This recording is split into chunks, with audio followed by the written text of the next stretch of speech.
Selesai sudah perjuanganku membangun usaha yang aku impikan sejak kecil. Sore ini, aku dan rekan kerja sekaligus sahabat terbaikku, Rena, terduduk lemas di ruang kantor. Kami berdua pasrah dengan berakhirnya rintisan usaha sepatu lokal karena penjualan yang tak kunjung mendapat untung. Kami kelabakan menggaji karyawan, karena itu pada akhirnya kami memutuskan untuk menutup usaha ini. Lagi pula, siapa yang peduli dengan merek sepatu lokal di tengah pandemi? Orang hanya peduli dengan kesehatan dan kebutuhan makanan dalam situasi seperti ini. Gak apa-apa, kita masih bisa usaha lagi, kata Rena sambil mengelus punggungku menenangkanku.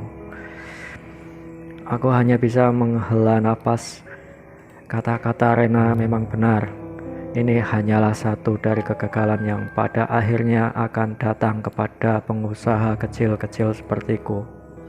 Tapi saat ini aku masih belum bisa merelakan usahaku yang jungkir balik aku bangun bersama Rena begitu saja. Tiba-tiba mata Rena berbinar-binar.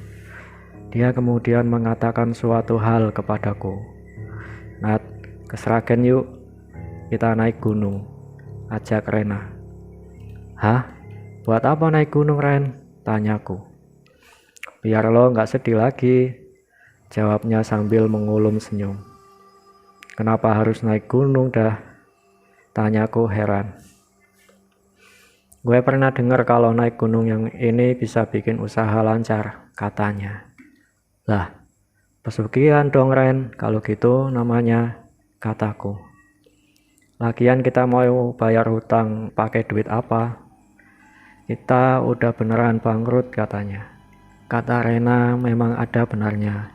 Aku terlalu terlarut dalam kesedihan sehingga lupa kalau ada utang yang harus aku bayar dari pendanaan perusahaan. Aku tidak punya pilihan lain selain mengiyakan ajakan tersebut. Hari ini, tepat malamnya 1 Suro, aku dan Rena mengendarai mobil dari Jakarta menuju Sragen. Sepanjang perjalanan, aku mencoba bertanya tentang apa yang akan kami lakukan di sana. Namun, Rena tidak mau buka mulut. Alasannya, dia tidak ingin mau membatalkan rencana kita.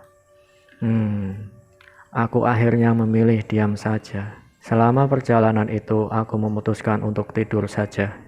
Tak lama kemudian, kami sampai di tempat tujuan. Namun, aku tak melihat apapun yang berbentuk gunung. Yang ada hanyalah tempat seperti makam keramat yang berbentuk bukit. Aku kemudian memberanikan diri bertanya kepada Rena. Ren, mana gunungnya? Kata lo kita mau naik gunung, tanyaku. Ya, ini gunungnya Nat, Gunung Kemukus namanya. Dia emang bukit bukan gunung, hehehe, jawab Rena sambil nyengir. Terus kita mau ngapain di sini? Tanyaku. Udah, ikut gue aja, jawabnya. Rena lalu menyeret tanganku untuk bergegas menuju makam tersebut. Namun, alih-alih mengajakku ke makam, Rena malah menemui seorang lelaki yang berdiri di bawah pohon besar. Piye mbak? Tanya lelaki itu. Piye mas? Jawab Rena. Aku sama sekali tidak mengerti perkataan mereka. Laki-laki itu kemudian menuntun kami ke sebuah tempat yang mirip penginapan. Di dalamnya terdapat banyak sekali kamar-kamar. Jadi, Rena mau mengajakku menginap di sini. Niki kamarnya mbak. Nanti jam 12 malam langsung saja ke air terjun lewat jalan belakang. Kata laki-laki itu lalu meninggalkan kami berdua di kamar ini. Loh, ngapain ngajak gue ke penginapan kecil kayak gini Ren? Tanyaku. Bukan kayak gitu Nat. Pokoknya sekarang lo mandi yang wangi, terus siap-siap ke air terjun sama gue, kata Rena. Aku lalu mandi seperti yang dikatakan Rena. Di jalan, aku bertemu dengan seorang laki-laki yang seperti juga menginap di tempat itu. Anehnya, dia memandangiku genit, seperti ingin melakukan hal yang aneh-aneh. Aku melengos masuk dalam kamar mandi tanpa menghiraukan lelaki itu. Sehabis mandi, aku langsung kembali menuju ke kamar. Namun, mereka kelelahan. Aku malah jatuh tertidur. Tanpa aku mengerti, Aku tiba-tiba saja sudah berada di dalam sebuah hutan yang aneh. Hutan itu terlihat sangat terang, alih-alih gelap seperti hutan biasanya.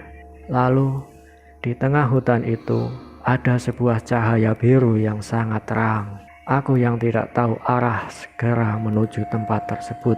Sesampainya di sana, aku menemukan pemandangan yang sangat membuatku terkejut. Aku melihat Rena dan orang-orang banyak sedang melakukan pesta seks di dalam kubangan air terjun tersebut.